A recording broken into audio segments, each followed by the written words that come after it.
Hello everyone, welcome back to my channel. Today we will do part 2 of my tuition tutorial. I hope part 1 was clear. If you have any questions, you can actually comment down in the video and let me know. So you can see today's agenda on the screen. So without wasting any time, just let's dive right into it. So we have already covered variables, constant, and keywords. So now we'll go with mnemonics. So what mnemonic means is a mnemonic means giving a variable a very unique name, and this is this might sound as a very small thing, but it is a very important concept. For example, I'll say we want to write a code on calculating the distance. We have speed and time. We want to calculate distance. So we know the formula is distance equal to speed into time. Now you say, okay, so we go A B C D is equal to 12. A B D C is equal to 13. A C T B is equal to A B C D into A B D C. Press enter. We go, okay. Now we'll print A C B D, and there you go. You get your result. But you were actually, what Python is doing is basically it does not care what program are you writing. It does not care if you're writing distance equal to speed into time. Till the time it is getting unique variables, it will work well. But if you give it to somebody to actually say, okay, I've written this code, they won't understand what ABCD is. Does it mean time? Does ABDC actually means speed? So they won't be aware of it. That is why a mnemonic is so important. Like giving each variable is unique name. So when you write big programs, you'll be able to come back and understand what variables are. Or if you're passing your program to someone else, they'll understand it very easily. In the same way, so what would have been good is we would have said, okay, speed is equal to 12, time is equal to 13, distance is equal to speed into time. We go print distance, and there you go. So now it is a very clear picture. Okay, distance is equal to speed into time, so we have to print distance. So now anybody looking at your code will be able to understand in one glance what exactly you are doing. So that is where mnemonics plays a very important role. Coming to my second part is something known as an assignment statement, which is again very simple. So on the left hand side you have a variable, and on the right hand side you have an expression. So we'll have something like, so this is an expression. So this is known as an assignment statement. That's it. So this is assignment statement where you're actually assigning a value to a variable. An assignment with expression is where you're adding +1 or something, and obviously you have the print statement. While talking about this multiplication and plus, there are we'll dive into numeric expressions. What numeric expression does Python understand? So it is exactly the same as mathematics. The numeric expression is addition, subtraction, multiplication, division, power, and remainder. That is modulus sign. Now, many of you might think that, okay, we won't, why remainder? It might not be that necessary going forward, but it might be when it is necessary. In fact, when it comes to actually a lot of programs, for example, palindrome, um, palindrome is there. So you might need a remainder, and then you have power. So we just take a look into couple of numeric expressions, and then you can actually pause this video and try out all the numeric expressions. So for example, we have x is equal to 3 the power 4. Then we go print x, and there it is. So it is 3 to the power 4. It gives you the result 81. Let's look into how remainder works. So we have 12 modulus 4. So it should give me 0 because this will have no remainder. So print x. There you go, 0. So we will try if it is actually giving us remainder in case of, let's just say 5. Let's take 5. So it will give me 2. There you go. It gives me 2. So These are the numeric expressions which you can actually play around for a while. And while talking about numeric expression, what if it contains everything, like or like few of the expressions together? Then this is the order of evaluation: is parentheses, power, division, multiplication, addition, and subtraction. Exactly the same way like we used to do in mathematics by following BODMAS. So we will take we'll again look into a small expression for this also. Let's just see. So let's just say we have a variable x is equal to 10 plus 12 into 3 to the power 2 divided by just any number 5 plus 14 minus 1. Just for example. So the computer itself will actually do the BODMAS calculation and give you the result, but it's always a good practice for us to set the parentheses, so we know, okay, we'll make power one group. So power becomes one group. After that we have division, so we'll make division one more group. So we will put the parentheses like this, and there you go. Power becomes one group. the so starting parentheses and parentheses, power becomes one group, division becomes one group. Next comes multiplication. So okay, we'll group multiplication with the result that we get after solving power and division. And then you can actually group addition. You cannot uh, so it will anyways follow Padmas, or else and if assume there was no subtraction, it was only two additions, so it would have followed a rule which is known as from left to right. So from it would have first calculated 10, then 14, and then given us the result. So this is the expression. Using parentheses is a good practice. That is why I'm actually giving the example, and then there you go. You have this result. Now you see that all the values which you entered out here was in integer, but you get a result in float. Now this brings us to the concept of type. So there are basically three types. There is integer, double, and string. So these are the basic three types. So in Python we have float. In other languages we have double. So int, float, and string. Int is nothing but integers, as we know by its mathematical definition. Float has decimal values, and strings are characters.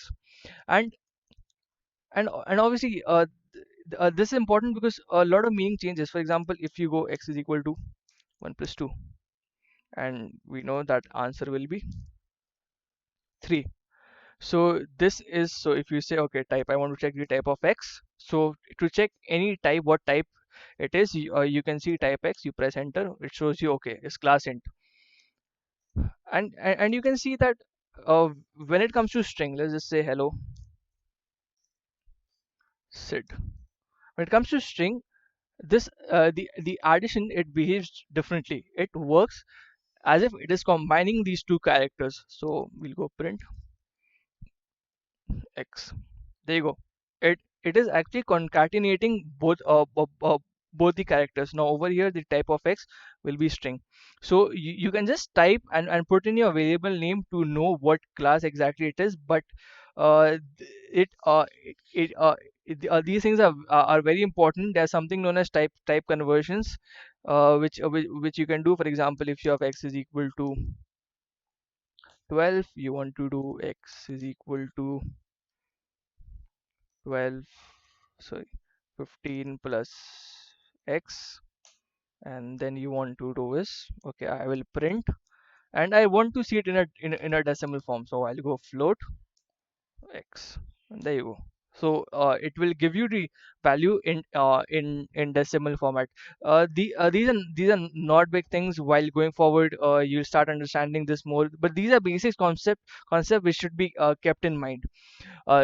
Second thing, what you might have observed is out here is that this expression out here is everything is basically an integer. We don't see anything in float. We have not converted anything float, but it still gives the result in float. Is because it has division in it. So just so let's just see. So we do 3 divided by 4, you get 0.7. Now it automatically is converting into float because Python 3, whenever you do a division, it will convert into a floating point, because previously in Python 2 it did not convert into floating point. It used to give integer value, so we had to write 3.0 divided by 4.0 to exactly get 0.75 in Python 2. Had you written this code in Python 2, it would have given you a result of 0.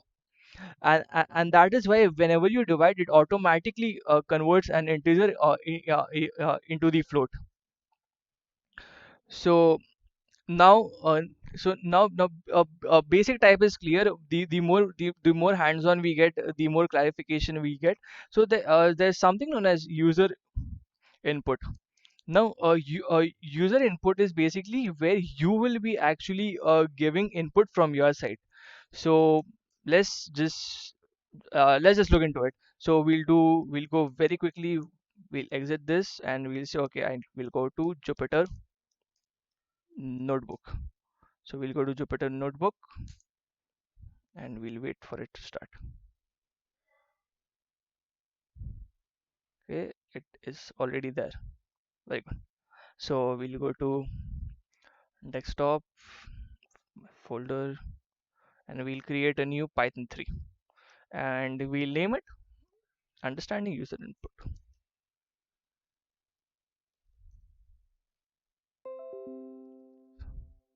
input, and we'll rename it. So now what now what we'll do is, okay, now how do you do user input? We need a variable, and our variable is just a name, and we write input. Input is the function which will actually take data from you, and we say, okay, in input we write who are you. Just remember, input always takes strings. This is something which needs to be kept in mind. So it will always take string. So name is equal to input who are you. Very good. And then we'll print. So it will say hi, and whatever name you give. So we have to, in double quotes we do hi, then we put a comma and we write name, because name is a variable where the value will be stored. And we'll run this code. So it's like, who are you? Hi, I'm Siddharth. I'm Siddharth. So all we need to do is Siddharth, press enter, and it says hi Siddharth. So this is the user input concept, where you have input. Just always remember, whenever you do input, it will always take in string. So you need to have a good idea. Whatever you put in is will be string. Then you can put whatever value you like. So let's do one thing. We will then, because we have a basic idea now about what can be done. We will move to our first programming, and let's dive into our first program. So let's write a first program, and there you go. So I give a hash. This is known as comment, and we'll say, okay, here is our first program. So while you write big codes, it it will be great to actually give comments so that people understand what exactly you are doing. So here's my first program. So what we'll do today. So yeah, so you can write the comments, so we won't waste time here. So just understanding, it's important to write comments. What we'll do is we'll convert degree Celsius.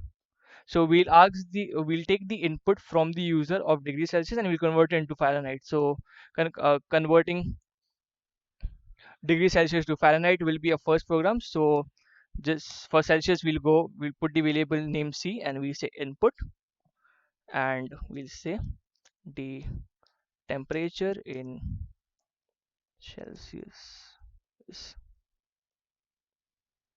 and that's it. So we'll have to give the temperature. Then we'll take a variable F, that will be our Fahrenheit, and we will say, okay, we will say 9 divided by 5, and that is actually into C. So into C will be then this has to be added by 32. So 32, yeah. So we'll just do spacing for better clarification. And there you go. So the formula is 9 divided by 5 into C plus 32. So we have 9 divided by 5 multiplied by C plus 32. And and and what is C actually now? It is taking user input, but it what I said, it's a user input always in string. So what we'll do is we'll do float. Okay, so I'll make you float. So now we'll get so now C will be float, and we'll say okay, I want to print the temperature in Fahrenheit. I hope the spelling is right. Is and again what we'll do is, so we are written this in double quotes.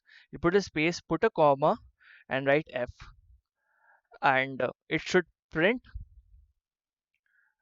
It should actually convert. So let's see if it works or not. So we'll say okay, our temperature will be just 35, for example. And there you go, it is converting into Fahrenheit. The float was important here because as I said, input will always be in string, and you put in float, you convert this into float. This is known as type conversion, as we spoke before, and there you go, you get your result, 95.0. So this is the first program that that you've written, guys. Congratulations and welcome again, because now we'll be doing more hands-on. I hope you really like this video. Yeah, if you want, you can actually pause the video, take the screenshot of certain areas, and and thank you so much guys for being with me. I hope you really enjoyed. Please like and subscribe to my channel. Please share it with your friends who are learning Python. We will be in this together. Thank you so much. Have a great day.